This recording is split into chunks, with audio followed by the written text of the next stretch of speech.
Let's see all of the best single hero attack strategies at Town Hall 12. This is the King Only attack. We are using the Super Witches plus Barbarian King, and these are the equipment requirements for this strategy. We start with the Yeti Bomb, and one big important chunk of the base must go down with the blimp. Here I've chosen the Town Hall section. While that's happening, you can already begin deploying the Super Witches and guide them along the path you want. Drop 1 or 2 healers on them early so they don't take unnecessary damage. Next, cut the path for the Super Witches using the King and a Valkyrie, ensuring everything moves into the core. The Super Wall Breaker is crucial for the first entry, so don't mess up the timing. Use a Rage as they enter and send Cocoloons to test for traps. Your second Rage goes into the core, and the enemy clan castle must be poisoned right away.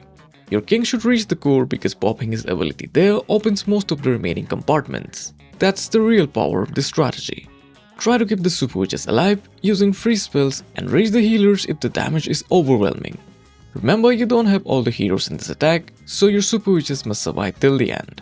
Deploy the cleaner troops on the outer edges once it's safe. You don't want the time fail after coming this far.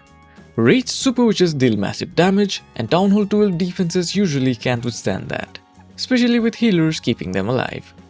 Send in another Super Wall Breaker to open the last compartments. This allows your Super Witches to flow through smoothly and finish the base even faster.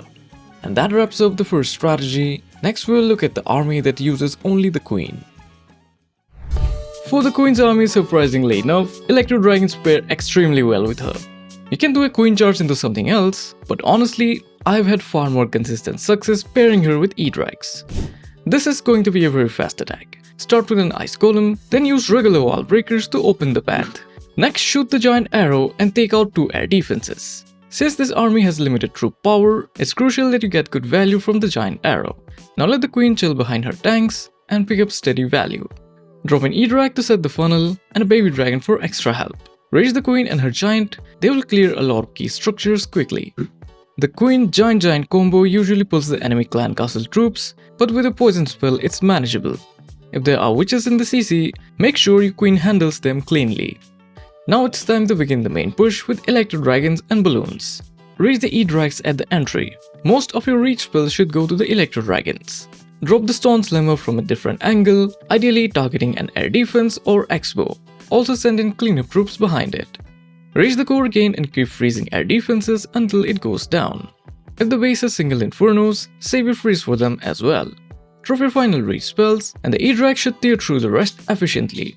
Meanwhile, the Queen is still alive, continuing to grab value as long as she is not under too much pressure.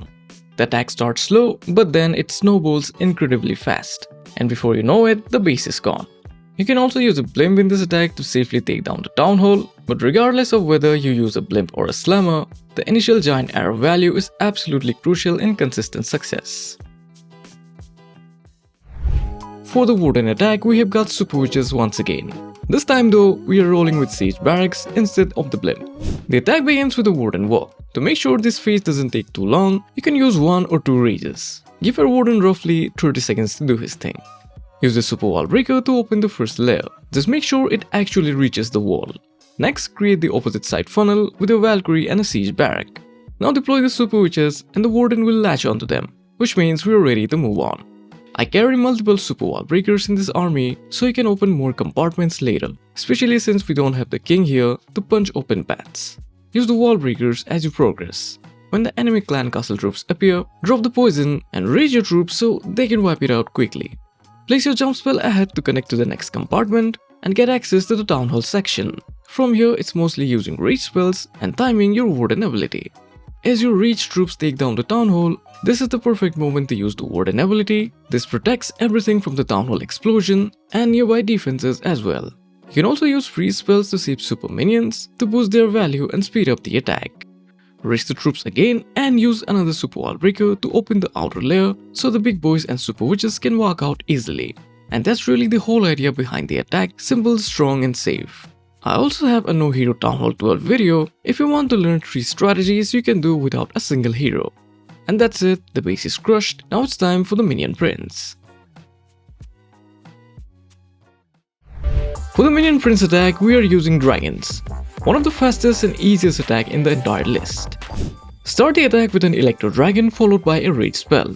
This gives you a very quick funnel. which is all you need before moving on to the next step. Now deploy balloons from the opposite side of the funnel, followed by your dragons. Tighten the funnel a bit more by dropping additional balloons and dragons on the left side. You can deploy almost everything here, but if you want, keep a few cleanup troops in hand if you want to save them for later. Drop another reach on the dragons and poison the enemy clan castle troops to eliminate them quickly. The reach spell helps the dragon shred the core faster. You can also freeze air defenses when the dragons approach the town hall, and around this point you can use the Minion Prince ability. But try to aim it toward important defenses. It can be tricky because the Minion Prince changes targets pretty fast, but with a bit of practice, you will be consistent. Use an invis to protect the Minion Prince. His presence is extremely important for this attack. And honestly, I would really appreciate a like on this video right about now. These videos take a lot of work to create, and your support truly motivates me. And just like that, the base is down, securing 3 stars with the Minion Prince attack. Now with that, this is the end of the video. With the new update of the game, the upgrade guide for all the town hall levels have to be updated on my channel, so let me know which one would you like to see first. This is the no hero tag strategy for Town Hall 12. Subscribe to the channel, and I will see you in the next one. Bye.